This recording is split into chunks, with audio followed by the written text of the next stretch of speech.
Ok, época moderna, filosofía.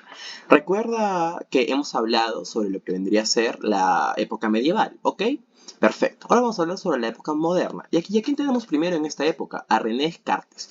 ¿Quién fue René Descartes? Padre de la filosofía moderna, además que fue creador del relacionismo. ¿Por qué es importante René Descartes? Porque se le considera el padre de la filosofía moderna, obviamente rompió con las creencias de qué? De la filosofía medieval.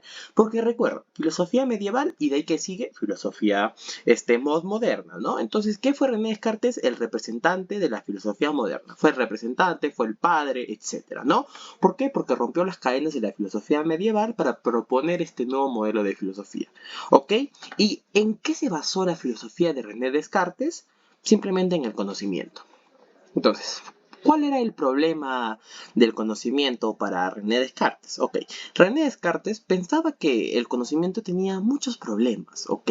Pensaba que tenía muchos problemas en el discurso científico, etcétera. Entonces, ¿él qué hizo? Él dijo lo siguiente, ok, voy a crear mi propio método de conocimiento. ¿Y cómo lo llamó? Proyecto cartesiano, ¿ok? ¿Cómo se llamó el método de conocimiento de René Descartes? Proyecto cartesiano. ¿Y en qué se basa este proyecto cartesiano? Se basa en 4 reglas muy simples. La primera es la evidencia. No admitir nada por verdadero a menos que se tenga seguridad. No admitir nada por verdadero a menos que se tenga seguridad. Esa es la evidencia. Por ejemplo, vamos a suponer que tú, alumno, quieres decir, ¿sabes qué? Yo creo que Namekusein sí existe. Ok, pero para tú sustentar eso, ¿qué tienes que hacer? Tienes que presentar alguna evidencia, ya sea alguna toma por el telescopio Hubble, o no lo sé, o por ejemplo, algún indicio, etcétera, ¿no? Tienes que representar alguna evidencia. Y esta evidencia, ¿para qué se hace? Para que nosotros no caigamos en la trampa de ¿qué? De admitir algo por verdadero cuando no es verdadero, cuando no hay ninguna prueba. Entonces, la primera parte del proyecto cartesiano es la evidencia. ¿Y en qué se basa? En no admitir nada por verdadero a menos que se tenga seguridad. Una vez que tú postulas esta evidencia, pasamos a la segunda fase, que es el análisis. ¿El análisis de qué? De tu evidencia. ¿Y cómo se analiza esta evidencia? Se divide toda tu evidencia por partes. ¿Ok? Por ejemplo, vamos a suponer que tú has presentado una evidencia global. Ok, la desentrañas, ¿no? ¿Para qué? Para poder profundizar en todo. Y de esta manera se hace el análisis de tu evidencia. ¿Para qué? Para que tu evidencia sea 100% segura. Y de ahí se va la síntesis. ¿Qué es la síntesis? Es cuando una vez de desentrañar, de despedazar, de trozar tu evidencia, y de ahí pasamos al análisis, ahora pasamos a la síntesis. ¿Qué es esta síntesis? La síntesis es lo que busca conducir, guiar ordenadamente todos los pensamientos que han surgido gracias a tu evidencia mediante el análisis. ¿Ok? Desde lo más simple hasta lo más difícil. Desde lo más simple hasta lo más difícil. Vamos a suponer que no, que tú dijiste, ¿no? Del planeta Namekusei. Perfecto. Entonces tú has planteado, vamos a suponer que una evidencia global que fue un avistamiento con el telescopio Hubble. ¿Ok? Y tu segunda evidencia es un agujero negro y tu tercera evidencia es una estrella, o sea, un sol. Ok, entonces, ¿qué es lo más simple? Una estrella, un sol. ¿No? ¿Por qué? Porque es algo que ya podemos estudiar gracias a nuestro sol. Perfecto. Dejamos ahí la primera evidencia, la más simple. Luego pasamos al planeta Namekusei. ¿Por qué? Porque es lo más simple, porque ya hemos interactuado con otros planetas. Y de ahí pasamos al agujero negro. ¿Por qué? Porque aún no hemos interactuado con eso. ¿Me entiendes? En la síntesis se busca conducir, liderar, guiar a todos los conocimientos que tú has planteado en tu evidencia, que de la forma más fácil hasta la más difícil. Y la última, que es la más fácil, que se llama enumeración y revisión. ¿Y qué se hace acá? Muy simple. ¿Qué se hace acá? Muy simple. Simplemente se hace el recuento de todo esto una y otra vez para evitar que no hemos cometido ningún error en el paso anterior. Perfecto.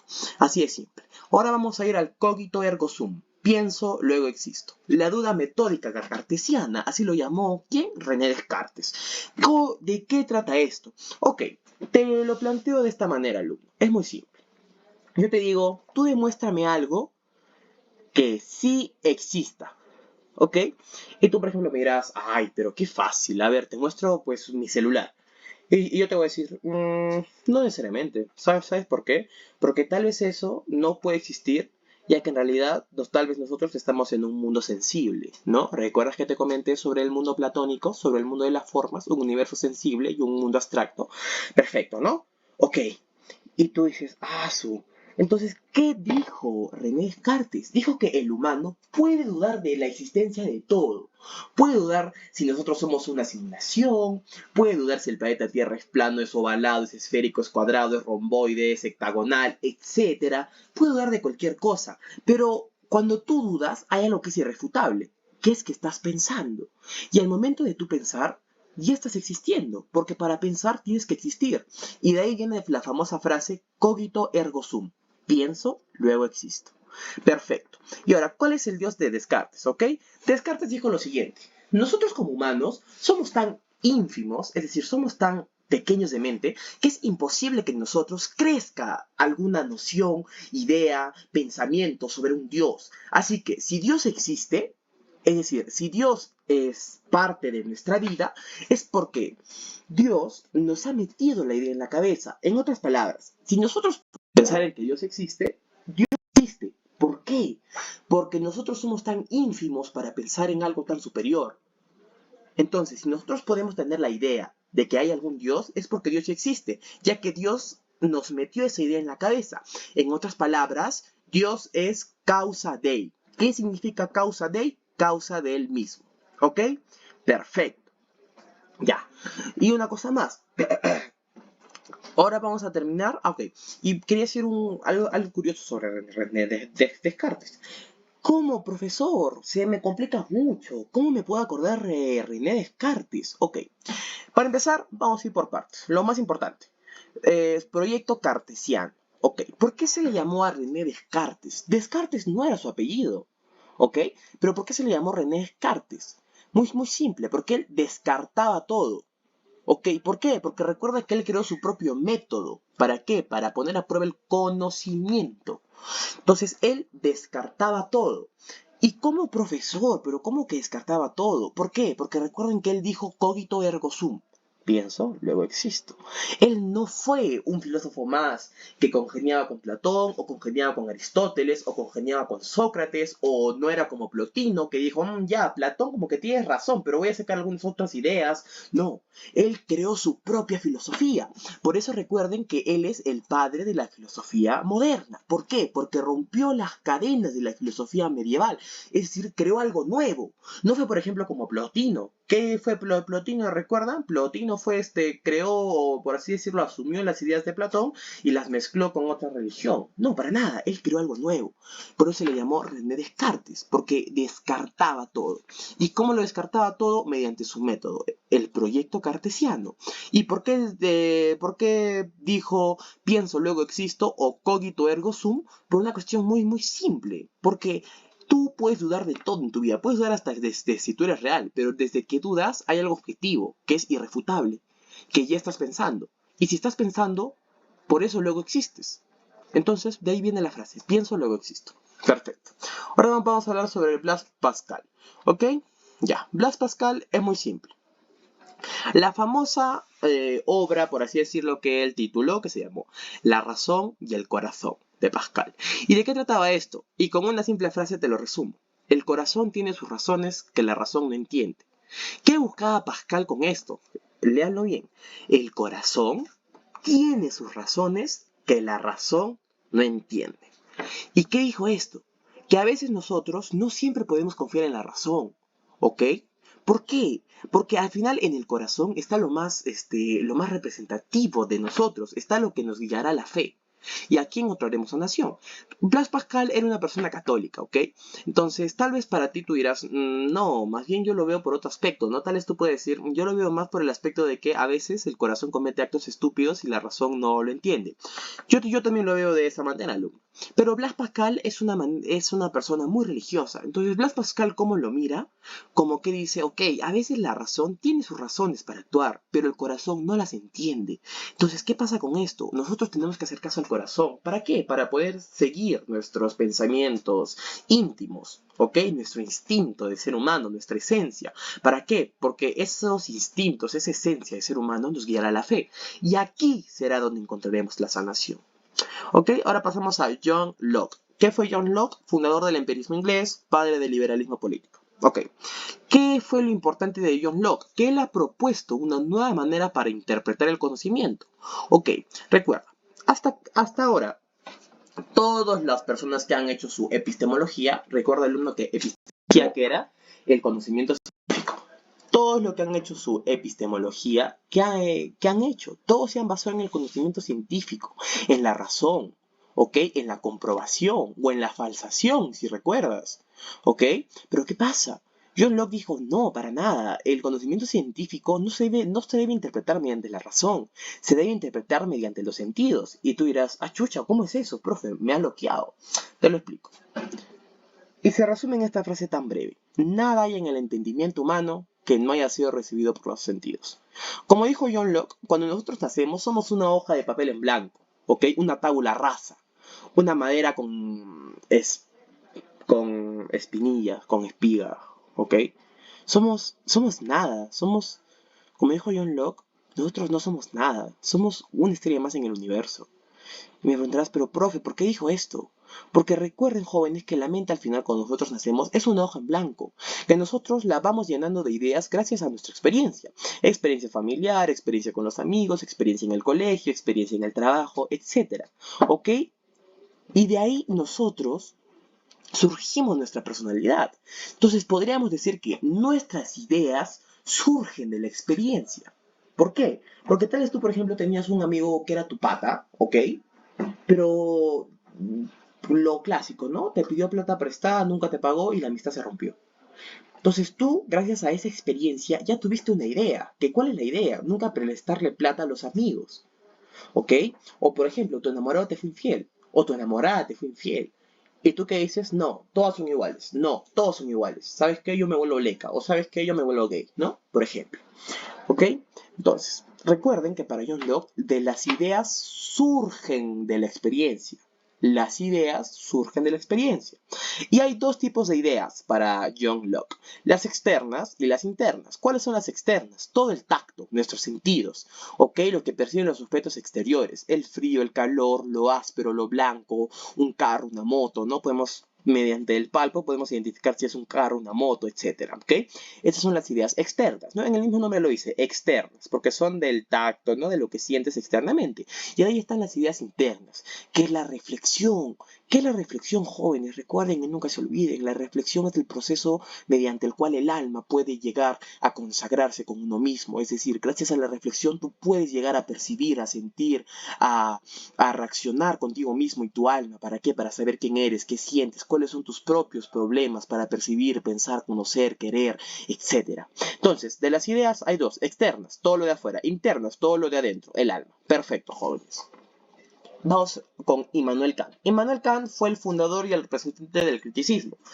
Profe, ¿y ahora cómo hago? ¿Qué criticismo? Me preguntarán. Ya, pe, joven. Ah, su no me vas a renegar, ¿ah? Criticismo, que critica. Pues Gil, ¿qué más va a hacer? ¿O que tú piensas que se llama criticismo porque le encanta a Dios? No, pe, huevón. Criticismo de critica. Critica. Entonces, Immanuel Kant fue un gran crítico.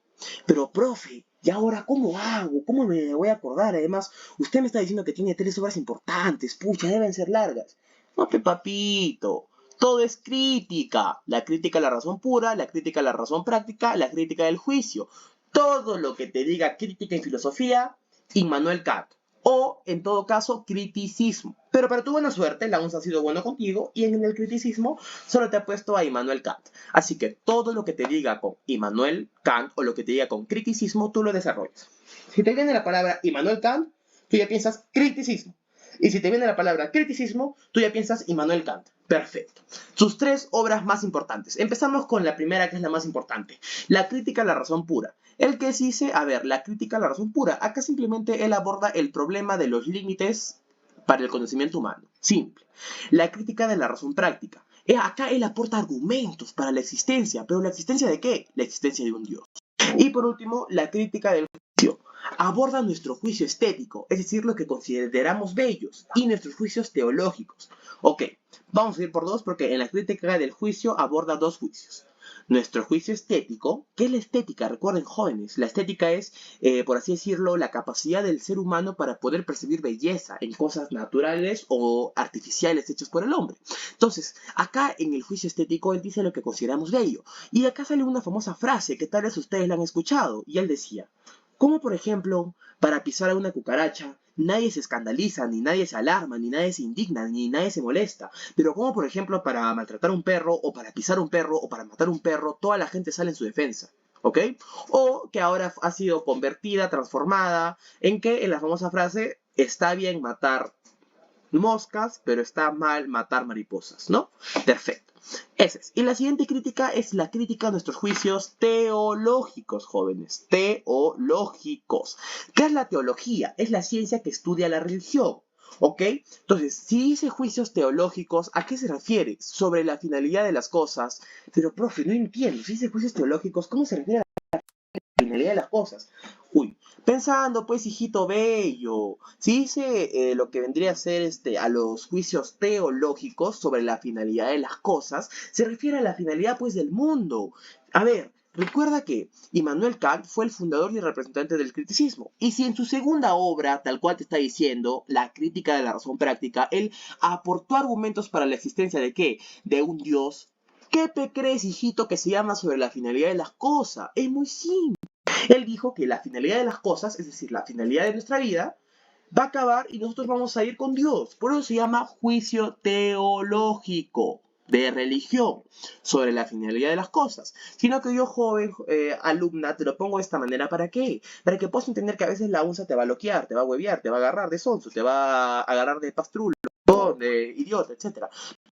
Porque nunca te van a poner la pregunta como tal. Te van a decir, ¿a qué se refería Immanuel Kant cuando dijo sobre la finalidad de las cosas? Al juicio teológico, pues, hijito bello, precioso, guapo, churro. ¿Por qué? Porque la finalidad de las cosas, si tú sabes que un filósofo cree en Dios y si te habla de la finalidad de las cosas, ¿a qué crees que se refiere? Pues, cuando la finalidad de las cosas, el fin, cuando tú mueres, según la religión, ¿a dónde vas? Al paraíso, al Edén, al cielo, ¿no? Perfecto. Ahora pasamos a lo que vendría a ser el problema del conocimiento en Kant. Ya. Kant también sacó su epistemología. Ok. Kant, ¿qué dijo? Kant dijo, no. ¿Sabes qué? No. Para mí el conocimiento, nada que ver con lo que han hecho estos inútiles. Entonces, ¿él qué dijo? Para Kant, el conocimiento se basa en lo siguiente, en utilizar la razón y la experiencia como elementos de su método. Y tú miras, profe, pero ¿cómo se llama su método? Ya, no le puso nombre, pero es muy simple de comprender. ¿Cómo Kant planteó este método? Muy simple, ¿ok? Recuerda que él usó la razón y la experiencia. Para Kant, la razón es usada para la experiencia y la experiencia se verifica en la razón. Profe, ¿cómo es eso? No entiendo, me ha bloqueado, me acaba de hacer explotar, profe, estoy volando. Mira, joven o alumno, te explico. La razón. ¿Qué es la razón? Tener la razón en algo, es decir, tener el pensamiento correcto. Por ejemplo, si yo te digo, ¿sabes qué, alumno? Si tú eres tan gil para estar corriendo por un lugar donde hay minas, tú vas a caer en una y vas a explotar. Perfecto. Pero tú no me haces caso. Entonces tú te vas a correr allá por las minas, ¿no? Y de ahí viene la experiencia. Entonces tú, ¡pum!, explotas. Entonces, puta, tú vas a estar en el cielo o en el infierno y vas a decir, oye, qué huevón que fui. La experiencia. Y vas a decir, oh, ese señor que me dijo tenía razón. ¿Me entiendes? ¿Por qué? Porque la razón es usada para la experiencia. Y la experiencia se verifica en la razón. Perfecto. Ahora, para obtener el conocimiento, plantea lo siguiente. Plantea el conocimiento a priori y el conocimiento a posteriori. Ok. El conocimiento a priori es simplemente el conocimiento puro, lo que no depende de la experiencia, ¿ok? ¿Cómo es eso, profe? Por ejemplo, yo te puedo decir el cielo es celeste. Es conocimiento a priori, porque tú no tienes que vivir nada para darte cuenta que el cielo es celeste, para tener esa razón, ese conocimiento. ¿Ok? Conocimiento a priori. ¿Por qué se le llama así? Porque es puro, porque no depende de la experiencia. ¿Y qué es el conocimiento a posteriori? Después de la experiencia. Por ejemplo, si yo te digo, hijo, esa muchachita es mala para ti, te va a cagar, hazme caso. Hija, ese pata no va para tu futuro, hazme caso. Pero tú, no, te vas a ir con el tóxico, pe, o con la tóxica, pe, huevón. Te vas a ir. Se van a ir a vivir juntos. Puta, y a las 2 semanas te bota. Tú vas a regresar con el rabo entre las patas a la casa de tus padres y vas a decir, puta, la cagué. O mejor dicho, conocimiento a posteriori. Porque el conocimiento a posteriori, ¿qué es? Después de la experiencia. ¿Ok? Entonces, el conocimiento a priori es antes y el posteriori es después. Esta misma lógica de antes y después, pasado o futuro, lo vamos a utilizar para lo siguiente, ¿ok? Para el juicio analítico y el juicio sintético, ¿ok? ¿Qué es el juicio analítico? Es lo que no recurre a la experiencia para confirmarlo porque ya lo tenemos sabido, ya lo tenemos analizado, ya lo tenemos incautado en nuestro cerebro, ya lo hemos analizado, ya lo hemos reservado, ya lo hemos agarrado, ya lo hemos tocado, ya lo hemos palpado, ya lo hemos sentido, ya todo, ya, todo ya. Entonces, ¿qué pasa? ¿Qué es el juicio analítico? El juicio analítico, como te he dicho, es algo que no recurre de la experiencia. El juicio analítico es como el conocimiento a priori, ¿ok? Entonces, recuerda, el juicio analítico, por ejemplo, un ejemplo. Todos los cuerpos son extensos. La palabra extenso es una alusión a todo el cuerpo, ¿ok? Por ende, no es necesario sobrepensar esto porque es un concepto que ya tenemos. Tú miras, puta, profe, me ha agarrado. Puta, profe, ya me cagó ya. Le iban teniendo toda la clase hasta acá. Ya me cagó ya. Alumno, alumna, tranquila o tranquilo, que estás acá conmigo, pe. Entonces yo te voy a hacer entender esto. Te voy a poner un ejemplo más simple, ¿ya? Más papayita, más nivel inicial, más nivel kids, ¿ok? Perfecto. Es muy simple.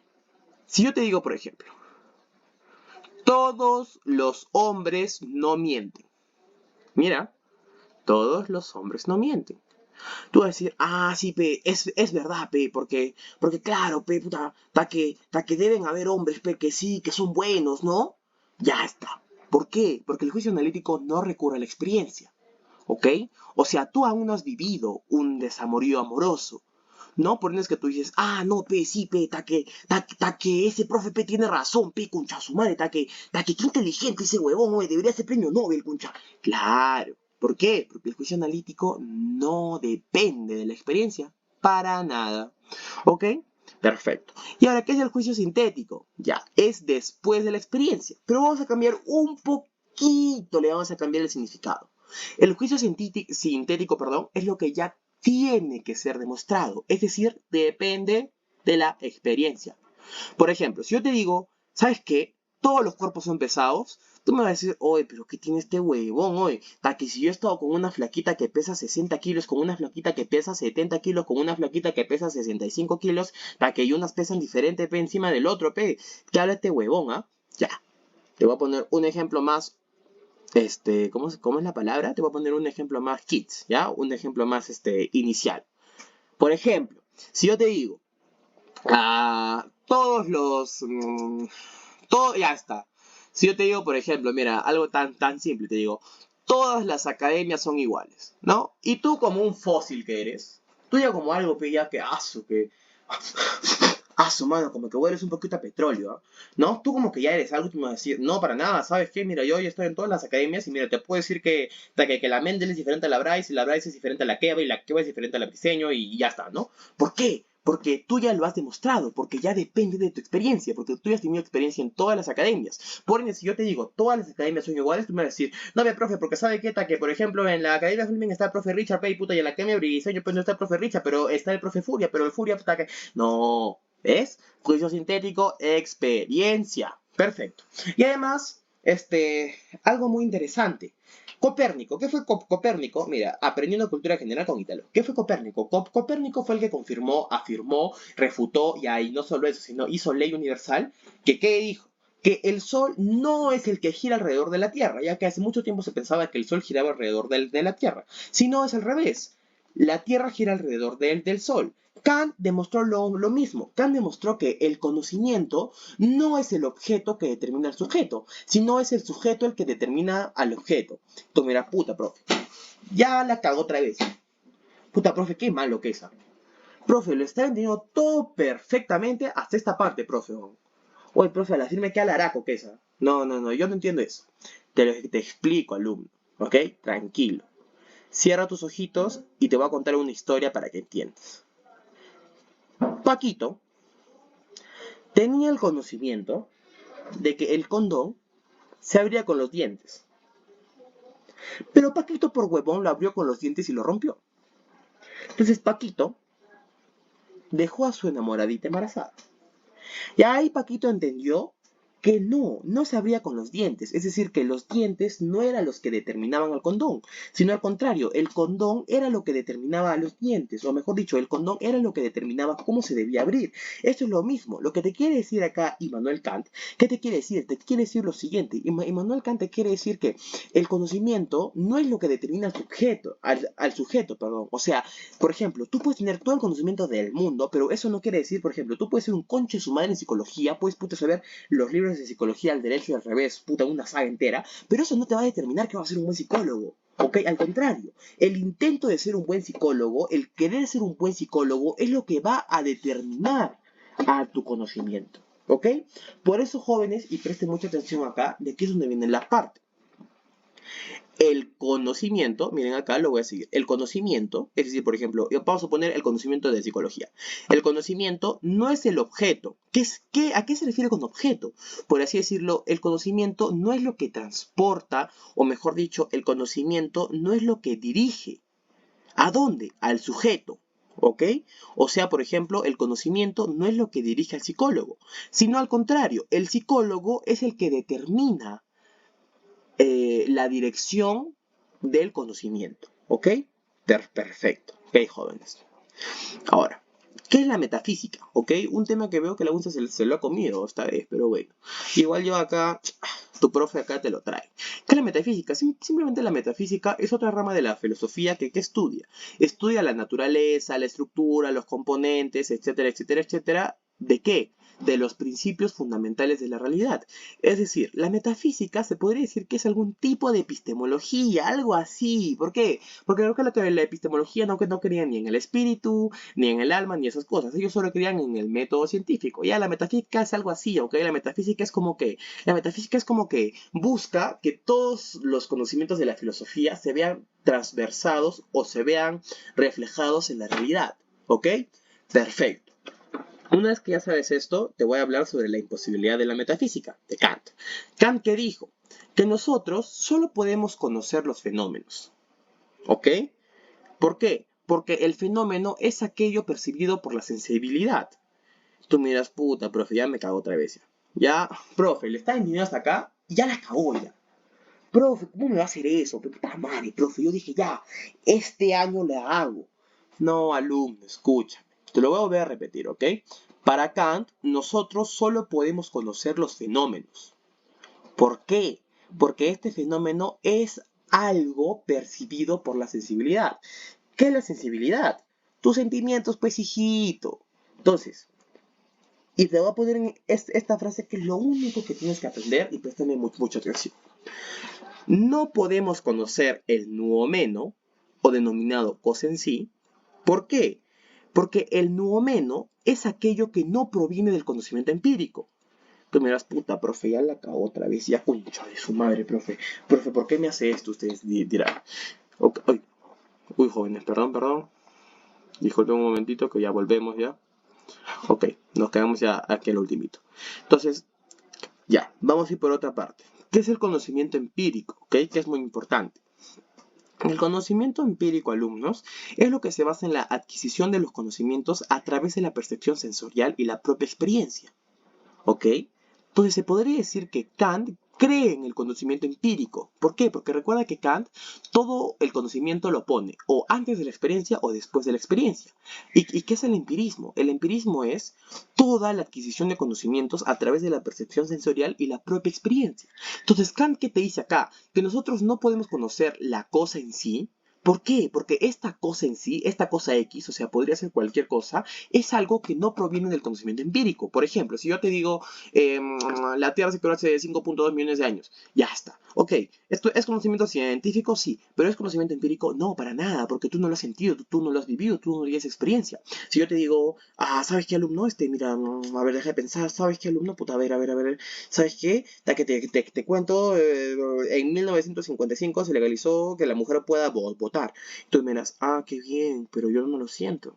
¿Por qué? Porque vamos a suponer que tú crees en el conocimiento empírico. Entonces, como tú no has vivido eso, entonces yo te lo puedo decir, te puedo decir, en 1955 se legalizó el voto de la mujer, ¿no? Ya está. Pero tú vas a decir, no, profe, o sea, ya está bien, ¿no? No digo que usted sea huevón, pero que sabe que, profe, yo creo en el conocimiento empírico y como yo no he tenido experiencia de eso, no, va a disculpar, profe, yo no creo en eso. Entonces, una breve recapitulación más. La imposibilidad de la metafísica. ¿Por qué para Kant la metafísica es imposible? Recuerden que la metafísica es la rama de la filosofía que busca estudiar los principios fundamentales de la realidad. ¿Ok? Perfecto. Entonces, para Kant, nosotros solo podemos conocer los fenómenos. ¿Pero por qué? Porque el fenómeno es aquello percibido por la sensibilidad. O sea, Kant que dijo que nosotros no podemos conocer esa cosa, ese fenómeno. ¿Por qué? Porque ese fenómeno es algo que no proviene del conocimiento empírico. Es decir, si yo te hablo, por ejemplo, sobre el mundo de las formas de Platón, tú no lo vas a entender, tú no lo vas a conocer, tú no lo vas a razonar. ¿Por qué? Porque no lo has vivido, porque no has tenido esa experiencia. Entonces, en otras palabras, ¿de qué nos habla Immanuel Kant? Kant, ¿qué nos dice en otras palabras? Kant nos dice, si tú quieres entender un fenómeno, tú tienes que percibirlo mediante tu sensibilidad. Si no lo percibes mediante tu sensibilidad, o es decir, mediante tu conocimiento empírico, o en otras palabras, mediante tu experiencia, no vas a entender este conocimiento, cosa en sí. O como él lo llamó, nuomeno. Perfecto. ¿Ok? Y ahora por último te dejé este cuadrito que son las diferencias entre el racionalismo y el empirismo. ¿Qué es el empirismo? Recuerda que te dije que es el empirismo, es por así decirlo la experiencia, ¿no? Ok, como puedes ver acá, el empirismo. ¿Cuál es la fuente del conocimiento? La experiencia. ¿Y cuál es la fuente del racionalismo? Ok, ¿cuál es la fuente del racionalismo? La razón. Solo te he dejado esto para que te aprendas. Profe, por una consulta, profe, es necesario que me aprenda el origen, la época, el método, etcétera. No, joven, porque esto ya lo hemos visto. Racionalismo, deducción, ya lo hemos visto. Empirismo, ya sabes qué es el empirismo. El empirismo es la experiencia, por ende es tu observación, tu inducción y tu análisis, porque es tu experiencia. Ideal de ciencia, profe, ¿necesario que me aprenda? No, para nada. Temática, no, para nada, pues joven, porque mira, es lógica. El empirismo que te dije que es tu experiencia, por eso dice ideas adquiridas, conciencia sustancial. Y el racionalismo que es la razón. Razonamiento. ¿Recuerdas que te comenté que todo lo que diga razón, desarrollalo con razonamiento? ¿Cuál es la temática del racionalismo? Las ideas innatas, la conciencia funcional, ideas innatas con lo que ya naces. Perfecto. Eso es todo por este tema.